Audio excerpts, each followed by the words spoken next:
انسان کو چاہیے کہ نیک اور صالح لوگوں کی صحبت اختیار کرے، خواہ وہ خود صالحین میں سے نہ ہو، خواہ وہ ان کے ساتھ اکثر اٹھتا بیٹھتا نہ ہو۔ صالحین سے رابطہ رکھنا، ان کی خیریت دریافت کرنا اور گاہے گاہے ان سے رابطہ کرنا ضروری ہے۔ ایسا کرنے سے قیامت کے دن ان کی صحبت و دوستی کا فائدہ یقینی ہے۔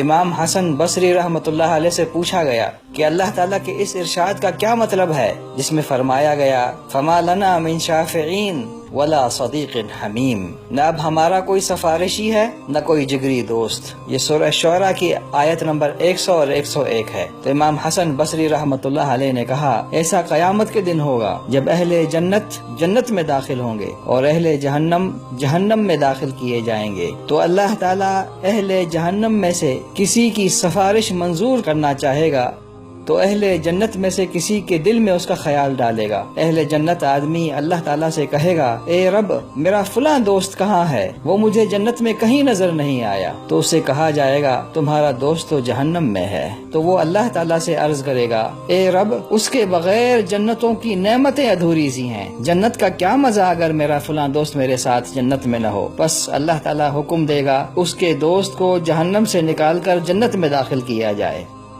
جب اسے جنت میں داخل کیا جائے گا تو اہل جہنم پوچھیں گے کس نے اس کی سفارش کی، کس نے اسے جہنم سے نکالا، کس کے کہنے پر ایسا ہوا؟ کیا انبیاء اور رسولوں نے اس کے لیے سفارش کی ہے؟ نہیں، تو پھر کس نے سفارش کی ہے؟ کہا جائے گا کہ اس کے فلاں صالح اور نیک دوست نے اس کے لیے رب سبحانہ و تعالی سے سفارش کی ہے۔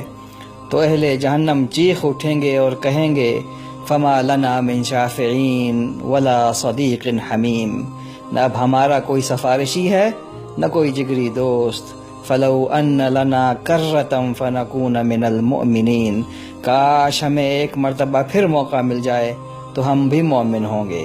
کاش ہم دوبارہ دنیا میں جائیں تو کم از کم چند نیک و صالح لوگوں کو اپنا دوست بنا لیں۔